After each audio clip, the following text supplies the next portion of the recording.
एक बार की बात है, एक बहुत घने जंगल में नदी के पास एक व्यक्ति रहता था। उस नदी में अक्सर बरसात के मौसम में बाढ़ आ जाती थी। इसलिए वह व्यक्ति हर साल बाढ़ के पानी को रोकने और अपने घर संपत्ति को बचाने के लिए एक बांध का निर्माण करता था। हर साल वह एक बड़ा और मजबूत बांध बनाने का बहुत प्रयास करता था, यह मानते हुए कि वह नदी में आने वाली बाढ़ से बेहतर रूप से सुरक्षित रहेगा। हालांकि इस साल बाढ़ का पानी बहुत तेज था और बांध टूट गया। उस व्यक्ति को बहुत नुकसान उठाना पड़ा। अपने उजड़े हुए घर और संपत्ति को देखते हुए आदमी ने यह महसूस किया कि प्रकृति की आपदा को नियंत्रित करना अपने हाथ में नहीं है, और वो व्यक्ति बहुत दुखी और उदास हो गया। व्यक्ति का मानना था कि बांध बनाकर वह प्रकृति की शक्तियों को नियंत्रित कर सकता है और बाढ़ के पानी से अपने घर संपत्ति को बचा सकता है।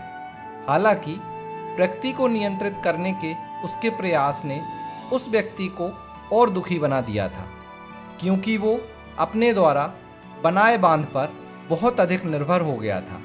उसने बाढ़ से बचने के लिए कभी भी कोई दूसरे उपाय सोचे ही नहीं। साथ ही वह उन परेशानियों के लिए भी तैयार नहीं था जो बांध के टूटने के बाद होंगी। इस तरह नियंत्रण की उसकी इच्छा, इस चीज को अपने हिसाब से होने की इच्छा ने उसे प्रकृति की भयानक और बेकाबू शक्तियों के लिए कम तैयार किया था। दोस्तों, अभी तक की कहानी में हमने देखा कि कोई भी बेकाबू चीज को नियंत्रित करने की कोशिश कितनी व्यर्थ हो सकती है। हम कभी नहीं जानते कि हमारे साथ भविष्य में क्या होने वाला है, और इससे कोई फर्क नहीं पड़ता कि हम कितना अच्छा सोचते हैं कि हमने भविष्य की परेशानियों और समस्याओं के लिए खुद को मजबूत किया है, क्योंकि भाग्य हमें हमेशा अचानक से मुसीबत में डाल सकता है। हम जितना अधिक बाहरी परिस्थितियों को नियंत्रित करने की कोशिश करते हैं, उतना ही नियंत्रण हम हमारे अंदर से खो देते हैं, क्योंकि हम किसी ऐसी चीज़ को नियंत्रित करने की कोशिश करते हैं जो हम नहीं कर पाते।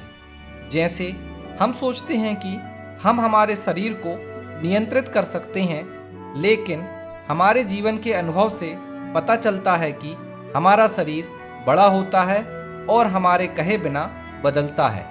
हम बूढ़े हो जाते हैं, बीमार हो जाते हैं, वृद्धावस्था से मर जाते हैं, और भले ही हम बुढ़ापे को, किसी बीमारी को अपनी आदतों से थोड़ा दूर कर सकते हैं, लेकिन पूरी तरह नियंत्रण नहीं कर सकते।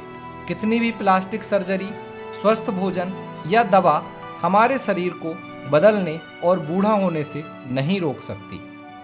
बहुत साल पहले की बात है, एक किसान का घोड़ा भाग गया था और इस घटना की वजह से उसका पड़ोसी उसे सांत्वना देने आया। लेकिन अपनी संस्कृति को ध्यान में रखते हुए किसान ने यह कहते हुए प्रतिक्रिया दी, कौन जानता है कि क्या अच्छा है और क्या बुरा। अगले दिन घोड़ा एक जंगली घोड़ी लेकर लौटा तो पड़ोसियों ने किसान को बधाई दी। फिर उसने उसी शब्दों में जवाब दिया, कौन जानता है कि क्या अच्छा है या बुरा। बाद में किसान के बेटे ने जंगली घोड़ी पर चढ़ने की कोशिश की, लेकिन वह गिर गया, जिससे उसका पैर टूट गया, और फिर पड़ोसी उसे सांत्वना देने आए। फिर से किसान ने जवाब दिया, कौन जानता है कि क्या अच्छा है और क्या बुरा। और एक दिन राजा की सेना गांव में युद्ध के लिए युवकों की भर्ती करने के लिए आई, लेकिन वे किसान के बेटे की टांग टूट जाने के कारण उसे नहीं ले गए। खुश और निश्चिंत पड़ोसियों ने वृद्ध किसान को बधाई दी, लेकिन उसकी प्रतिक्रिया वही रही, कौन जानता है कि क्या अच्छा है और क्या बुरा। कहानी नियंत्रण के विरोधाभास को दर्शाती है कि हम अक्सर अपने जीवन में परिणामों को नियंत्रित करने की कोशिश करते हैं, यह सोचते हुए कि शायद हम जानते हैं कि हमारे लिए क्या अच्छा है या क्या बुरा। जो भी जीवन में हो रहा है, उसे नियंत्रित करने के हमारे प्रयास अक्सर व्यर्थ होते हैं, क्योंकि हम जिन परिणामों को नकारात्मक या सकारात्मक मानते हैं, वे समय के साथ विपरीत हो सकते हैं। एक और उदाहरण से समझते हैं। मान लीजिए किसी को अपनी नौकरी खोने का बहुत डर है, लेकिन इसके बारे में सोचने के कुछ वर्षों के बाद ही उस व्यक्ति को नौकरी से निकाल दिया गया। शुरुआती दुख और निराशा के बाद वह अपनी नौकरी खोने को एक अवसर के रूप में लेने का फैसला करता है। वह व्यक्ति हमेशा से चाहता था कि उसकी अपनी कॉफ़ी शॉप हो और उसने अपनी एक कॉफ़ी शॉप शुरू की। अब उसे यह एहसास हुआ कि उसके लिए नौकरी खोना एक आशीर्वाद था, क्योंकि अब उसकी आमदनी उसकी नौकरी से कई गुना ज़्यादा हो रही थी। इसलिए जिसे हम सौभाग्यशाली समझते हैं वह दुर्भाग्यपूर्ण हो सकता है, और जिसे हम दुर्भाग्यपूर्ण मानते हैं वह सौभाग्यशाली भी हो सकता है। पहले से जानने का कोई तरीका नहीं है, क्योंकि जीवन को जीकर ही समझा जा सकता है। कभी कभी नियंत्रण की हमारी इच्छा हमारे दुख का कारण बन सकती है।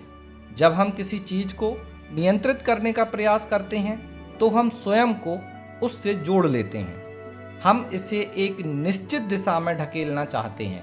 यदि यह बाहरी वस्तु हमारी इच्छा के अनुसार कार्य करती है तो हम प्रसन्न होते हैं, लेकिन अगर ऐसा नहीं होता तो हम निराश और क्रोधित हो जाते हैं। इसलिए हम जिस चीज़ को नियंत्रित करने की कोशिश करते हैं वह अब हमें नियंत्रित कर रही होती है, क्योंकि हमने अपनी मानसिक स्थिति को इससे जोड़ लिया है। नियंत्रण की हमारी इच्छा असलियत में हमारे डर की वजह से पैदा होती है। यह डर हो सकता है हमारे जीवन में अचानक आने वाले दुखों का, ऐसी घटनाओं का जो हम नहीं चाहते, और इस वजह से हम बाहरी दुनिया पर नियंत्रण करने की कोशिश करते हैं। इस भ्रम में रहते हैं कि हम किसी तरह खुद को इस परिस्थिति से बचा सकते हैं जो जीवन में आने वाली है। लेकिन ऐसा करने में हम अक्सर इस तथ्य को नज़रअंदाज कर देते हैं कि सच्ची सुरक्षा और मन की शांति बाहरी दुनिया को नियंत्रित करने में नहीं है, बल्कि आंतरिक लचीलापन विकसित करने में है। और जब हम यह स्वीकार कर लेते हैं कि जीवन के कुछ पहलू कभी नियंत्रित नहीं हो सकते, तब हम उन पर ध्यान केंद्रित कर सकते हैं जिन्हें हम नियंत्रित कर सकते हैं, जैसे कि हमारे विचार, भावनाएं और कार्य। इसलिए नियंत्रण की काल्पनिक आवश्यकता को पहचानने और जाने देने से हम अपने आप को अनावश्यक पीड़ा और चिंता से मुक्त कर सकते हैं। हम जिस चीज़ को नियंत्रित नहीं कर सकते उस पर जुनूनी होने के बजाय हम आंतरिक लचीलापन और अनुकूलता विकसित करने पर ध्यान केंद्रित कर सकते हैं। इसके लिए हमें एक ऐसी मानसिकता विकसित करने की आवश्यकता है जो लचीलेपन, खुलेपन और ज़रूरत पड़ने पर प्लान बदलने की इच्छा को महत्व दे।